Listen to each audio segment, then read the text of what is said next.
김한성 노무사입니다. 대표님들께서도 잘 아시다시피 고용노동부는 당시에 경제 상황, 사회 환경을 고려해서 각종 고용 정책을 펼치죠. 이제 그 중에서도 채용 활성화라던가 일가정 양립이라던가 이런 목표를 조금 두고 이제 사업주에 대한 고용 지원금 이런 사업도 많이들 운영을 하고 있어요. 이런 고용 지원금이 현금성의 무상 지원금으로 조금 되고 있다 보니까 인건비 절감에 도움이 되죠. 그래서 스타트업이나 중소기업에서는 고용 지원금 사업에 계속적으로 예의주시를 할 수밖에 없을 거고요.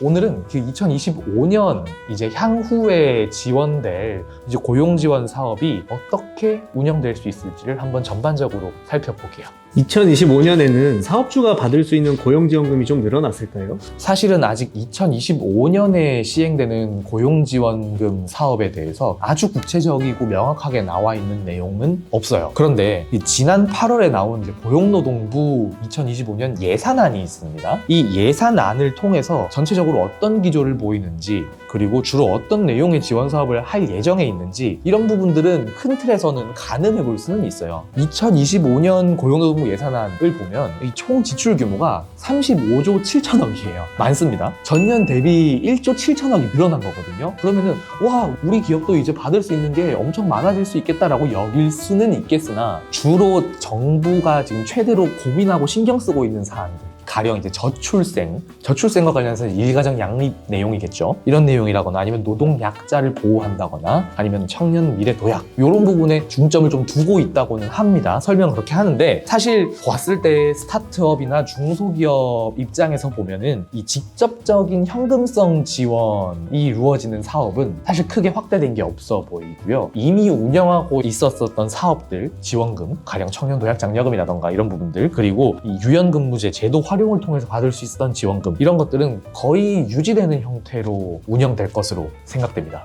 2025년 출산 육아 관련 지원금이 많이 늘어난 건가요? 네, 아무래도 초저출생의 추세이기 때문에 정부로서는 이거를 어떻게든 타파하고자 하는 노력을 보여주고 있는 것 같습니다. 그래서 이 출산 육아 지원 제도를 대폭 확대했어요. 특히 모성보호 관련해가지고는 거의 4조 220억 정도의 규모고요. 모성보호와 관련된 고용안정장려금도 한 4천억 정도의 규모로 편성이 됐습니다. 근로자들에게 지원하는 게 아무래도 훨씬 많습니다.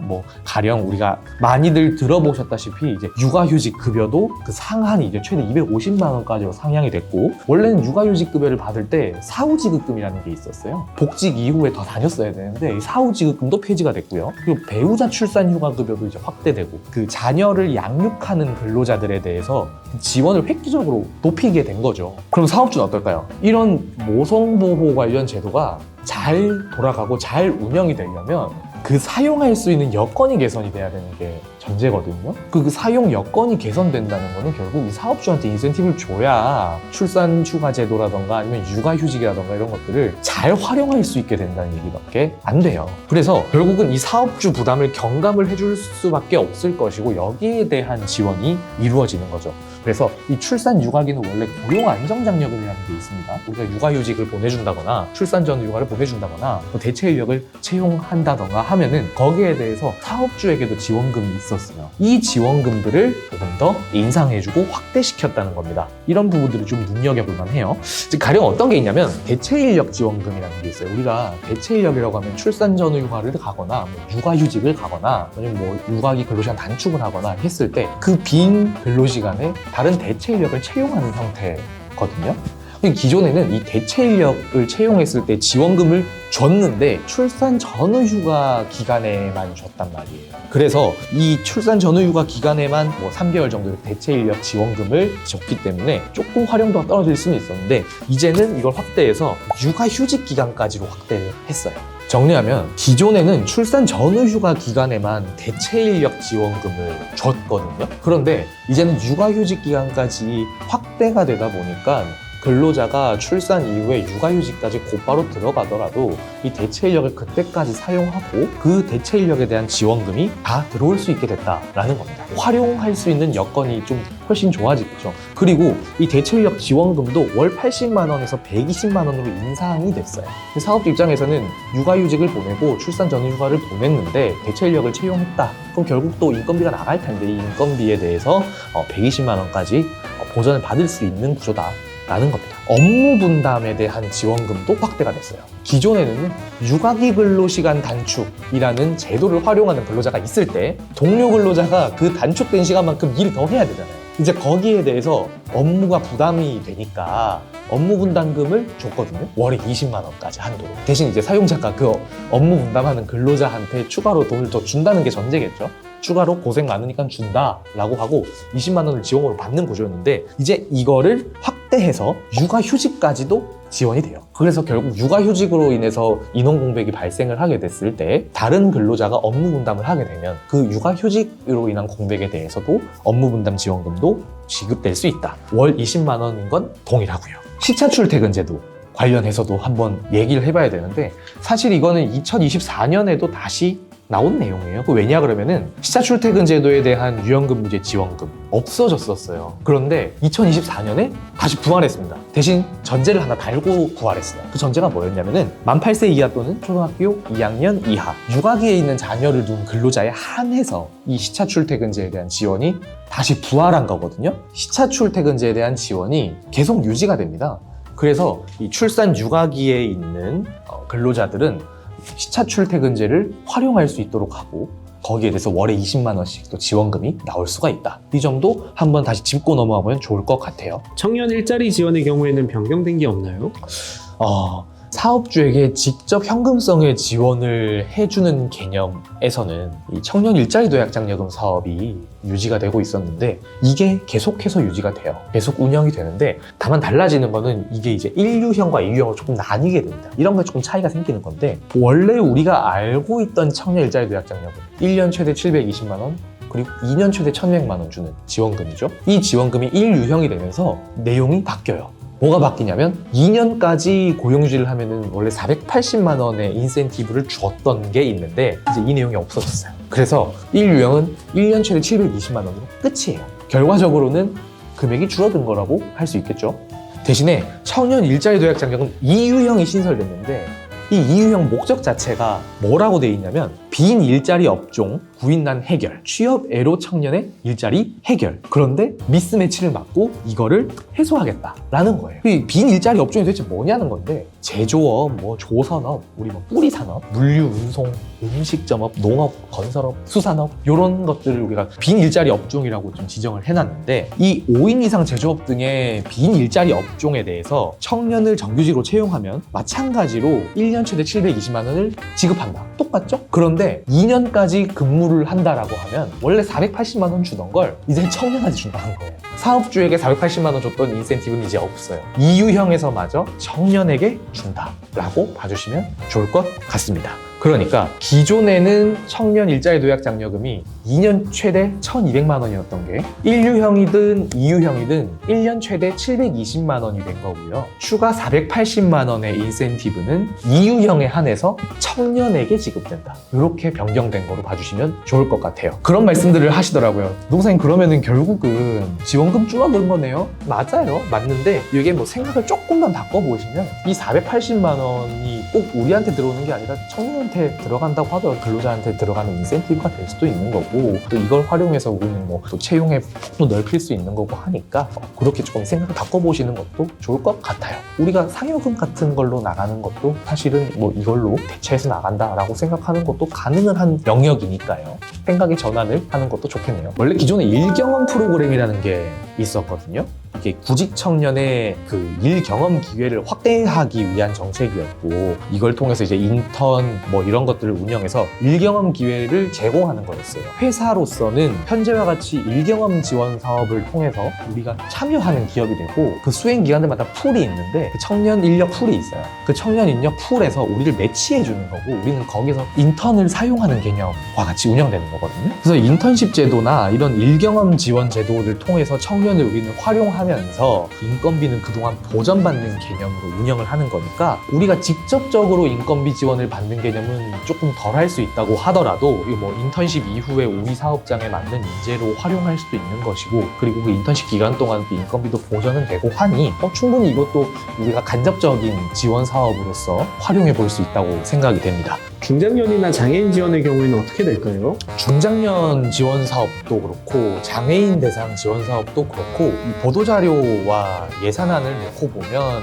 그 금액 규모는 커지긴 했어요. 그런데 이 현금성의 지원, 우리는 무상으로 받는 고용지원금이 조금 초점을 두고 이야기를 하고 있는 거니까 그것만 놓고 보면 사실 뭐 우리한테 크게 이득되는 상황은 아니다라고 얘기할 수가 있겠습니다. 뭐 가령 그런 거예요. 우리 예전에 신중면접학증 지원금이라는 게 있었죠. 이 지원금이 지금은 종료가 돼서 뭐 없는데 이걸 통해서 우리가 만 50세 이상 근로자를 채용할 때 지원금 수령을 하고 인건비 부담을 낮춘 케이스가 너무너무 많다는 거예요. 근데 이제 이게 없어진 이후에 인턴십이라던가 아니면 지자체에서 운영하는 각종 중장년 일자리 사업이라던가 이런 부분들을 활용할 수밖에 없었는데요. 이번 고용노동부 예산을 보면은 이 중장년의 재취업 역량을 강화시키기 위한 여러 가지 프로그램들 많이 운영될 예정인 거고 보통 주로 이제 근로자들에 대한 직접 교육 지원이라던가 이런 것들이 주로 이 중장년의 취업 예정자들을 대상으로 하는 교육이라던가 역량 강화 프로그램들 이런 것들에 대한 지원이 주안점을 두고 있는 것 같긴 합니다. 그런데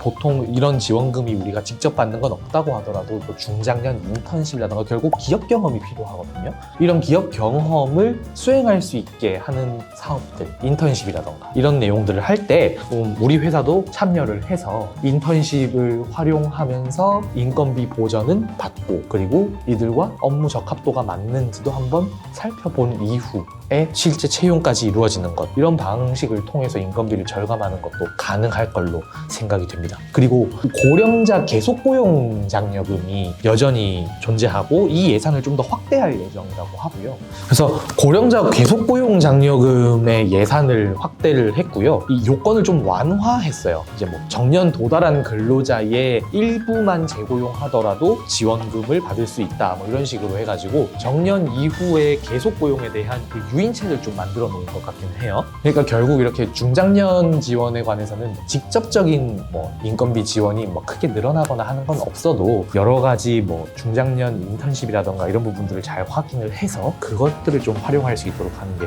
적합하지 않을까 생각은 듭니다. 장애인 같은 경우에는요, 이 지원 대상을 확대했어요. 14만 명 이상으로 크게 확대를 했고 지원금 금액 자체는 거의 동일하게 유지를 하고 있어요.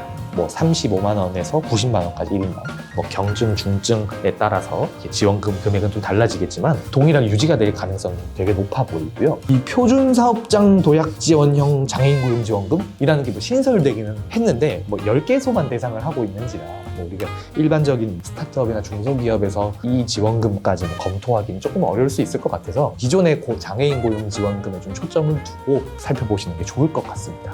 고용지원금 금액이 생각보다 적고 신청하기도 까다롭던데 꼭 받아야 될까요? 네, 이게 대표님들 만나 뵙고 이제 고용지원금 컨설팅을 좀 이렇게 하다 보면은 되게 많이 듣는 이야기거든요. 아, 너무 짜다. 생각보다 이 고용지원금 규모가 너무 적다라는 거예요. 근데 뭐 그렇게 느끼실 수 있어요. 당장 4년 전, 5년 전만 해도 뭐 청년 추가 고용 장려금이라던가 아니면 청년 디지털 일자리라던가 지급되는 금액도 컸고 기간도 길었고 또는 뭐 단기간에 많이 줬었어요. 지원금. 이제 그러다 보니까 실질적으로 그 인건비를 절감한다는 그 목적에서 놓고 보면 이게 실효성이 되게 있었다고 여겨지거든요. 그래서 그때 수요가 되게 많았는데 요즘 점점 이제 지원금 자체가 많이 없어지고 줄어들었다 보니까 막상 받을 수 있는 것도 뭐 일부러 안 받는 경우들도 조금 많이 생기는 것 같아요. 뭐 그 돈 받아서 뭐 해? 이런 식으로.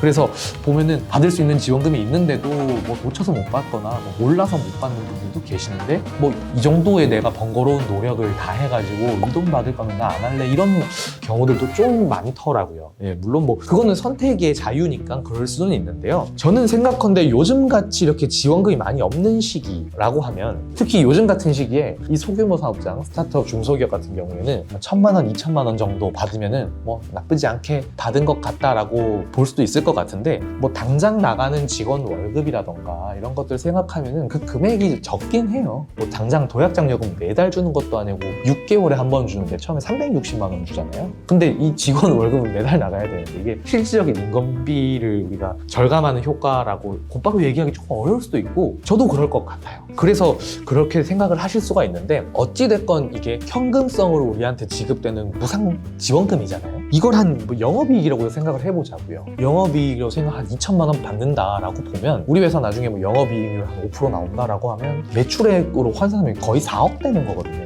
이 4억의 매출을 낼 수 있는 효과라고 조금 생각을 바꿔서 해볼 수 있을 것 같고 그렇게 되면 금액이 되게 크게 여겨지죠. 한 4억의 매출액을 볼 수 있는 효과를 우리가 뭐 몰라서 못한다 아니면 뭐 아는데 번거로워서 못한다 이렇게 넘어가기는 또 생각하기는 쉽진 않을 것 같아요. 이렇게 조금 생각을 해보시면 뭐 결국 무상으로 지원되는 거니까 우리가 고용지원금이 우리 회사 환경에 핏한 게 있다면 찾아서 받아가는 게 가장 좋겠죠.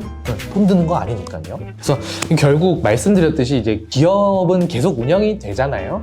고용지원금이 뭐 줄건 많건 뭐 하던 기업은 계속 유지가 될 거고 채용은 또 계속 이루어질 거고 우리 회사 내부적으로 활용하는 여러 가지 뭐 일가정 양립 제도라던가 뭐 이런 제도들은 또 계속 운영은 할 거예요. 그런데 이제 그런 제도를 어떻게 운영을 한다면 우리가 그 지원금을 받을 수 있는 요건에 부합한다면 우리가 적극적으로 받을 수 있도록 하는 게 저는 조금 분명히 회사에 도움이 되는 의사결정이 아닐까라는 생각은 들어요. 이렇게 2025년의 고용지원 사업에 대해서 이 노동부 예산안을 바탕으로 한번 살펴봤는데요.